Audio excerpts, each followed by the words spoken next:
Rin was the only child of the Yamaoka family. She was raised in the dusty halls of a traditional house in Kagawa. She studied education at Takamatsu, a private university, which weighed heavily on her family's shaky finances. Her mother got ill that year and the bills started piling up. Rin worked part-time in a futile attempt to help lighten the load. Her father faced a debt that grew without end. He started working double shifts in hopes of obtaining a promotion. That's when he started losing sleep. A dark whisper would keep him awake all night, reminding him of his hopeless situation. Exhausted, he started to lose grasp of reality. Fighting to deny what the voice whispered at night, Rin's father made a desperate move. He met with his superior and explained his situation. He begged for a bonus, an advance, time off, anything. His request was denied. The company had launched a defective production line that was costing them dearly. Someone had to be held accountable, and Rin's father fitted the bill perfectly. He was fired after 22 years of service. That evening, Rin came home from work. She'd stayed late to entertain customers that lingered at the restaurant. As she parked her bike in the shed, she heard her mother's scream come from the house. She rushed in, climbing up the stairs to her parents' room. There she found bits and pieces of her mother on the floor. Her limbs were clean-cut, tangled up in an unnatural position. Her breasts were sliced up, revealing her rib cage, which was cracked open. Rin gagged. A sharp katana came crashing down. Rin blocked the blade, which bit into her bare forearm. The shock of recognition interrupted her pain. Her father was wielding the katana with a stoic expression. She cried out to make him stop, but he slashed her arm again. She rushed off and slid on the blood-smeared floor. Using the doorframe as support, she raised herself up. The katana ripped through the wall, cleaving her other arm. She screamed in pain as she limped into the hallway, only to be met by her father's blade. She stepped back, trembling, as she held together the soft, loose flesh of her abdomen. Images of her mother's tangled limbs flashed before her eyes. Rin charged at her father, making him stumble back. He punched her torn abdomen, and she recoiled in pain. As she struggled to get back up, he slashed her thigh, making her collapse on the floor. As she crawled towards the stairs, he grabbed her hair and yanked her against a partition. The glass shattered on impact and she fell through, landing one floor down. She heard footsteps somewhere above her. With effort, she moved, worming her way into a sea of broken glass. The shards gnawed at her, ripping her flesh. He had to be stopped. He would not get away with what he'd done to her, with what he'd done to her mother. Coughing up blood, her chin grazed the glass, adding to the bleeding. A low-pitched heartbeat started to ring in her ears. Her body felt so heavy she could no longer move. The ground shook with her father's footsteps. She knew she was not going to make it, but she no longer cared. She would make him pay, in this life or the next. A dark fog slowly veiled her eyes, but it could not subdue her rage. She would not rest, not yet. The darkness whispered, promising blood and revenge. An oath was made, and Rin closed her eyes.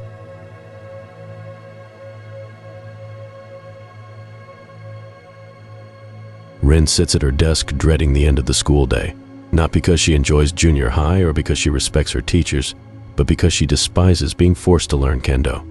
But her father demands it. He demands that she practice the way of the sword. Not just practice. Excel. She's a Yamaoka. The Yamaokas come from a proud legacy. A samurai legacy. He reminds her of this every day, and every day the kids tease and humiliate her, telling her she has no business in their class, telling her she should wield a broom, not a shinai. She ignores them and tries her best. Maybe if she excels with a katana, her father will feel better. He hasn't been himself as of late. Frustrated, irritable, reactive. She can't do anything right, nor can her mother. He has become very quiet and talks and argues with himself. She doesn't understand what's happening to him, but she knows he is suffering, and the last thing she wants is to add to his pain. Family is everything, and maybe one day she'll be okay with wielding a katana. Maybe she'll even enjoy it. Rin's bones feel brittle and ready to collapse under the weight of the armor. She holds her bamboo shinai up to her opponent. I want this to be over. Can't this just be over? Her opponent insults her.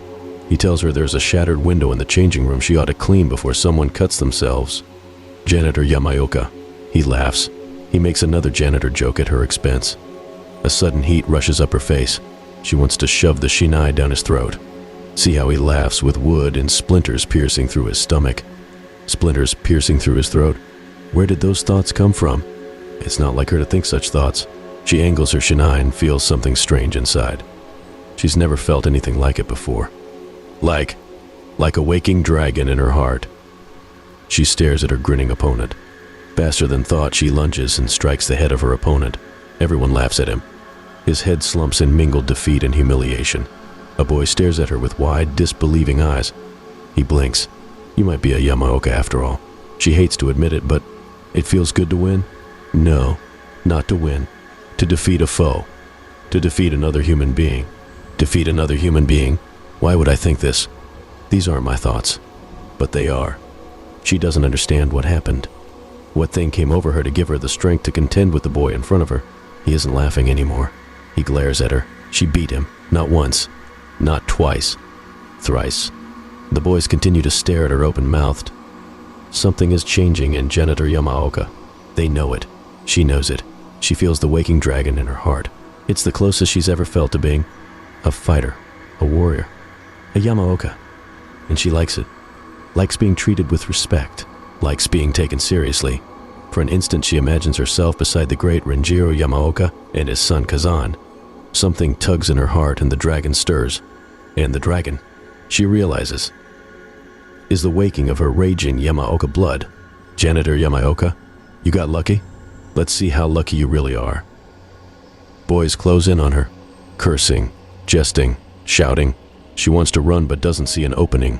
She wants to apologize for being good with a shinai, but the waking dragon inside her heart won't allow it. She didn't do anything wrong. She has no reason to apologize. She finally did what she was supposed to do, and now they close in on her as though she had cheated. As though they could see the dragon that had helped her. She feels scared. Where is that dragon now? Where is the spirit of her ancestors? She raises a pleading hand for her abusers to stop. You will pay. You made me look foolish. For a moment there's an opening between two boys and there's no hesitation, only action. She charges through and storms across the schoolyard with a group of angry boys in pursuit. She quickly ducks behind a garbage bin and watches the boys run past her. One stops, turns toward the bins, narrows his gaze. She holds her breath. She can hear her heart pounding in her head. Why hide? You are better than these peasants. Stand and show them who you are. But she does not reveal herself. She hides and wishes that waking dragon to go back to sleep. Rin emerges from hiding and begins her long walk home. The dragon in her heart admonishes her for hiding, tells her she is more than her tormentors and should never cower before bullies and abusers. She's not sure what she should have done or what she should think. Maybe she should have faced them. Maybe she should have confronted them. Maybe she should have beaten them down and torn them limb from limb. Limb from limb? What am I thinking? Where did that come from? Limb from limb? What dark thoughts are these? Before she can answer her own question, she hears a voice. She hears her tormentors jeering and spewing insults at her. She doesn't turn around. She doesn't run. She doesn't run because she knows what's coming and she doesn't care. The dragon within tells her everything's going to be okay. The boys throw garbage at her. Call her Janitor Yamaoka. Janitor Yamaoka. Janitor Yamaoka. She knows what's next. She sees it in her mind's eye like samurai of old. They'll push her down, surround her, punch and kick her. But this time she won't let the pain defeat her. She won't let the fear paralyze her. She'll use the fear and the pain to feed the dragon. Today her bullies will feel teeth and claws. They will feel her wrath, and they will learn she is a Yamaoka.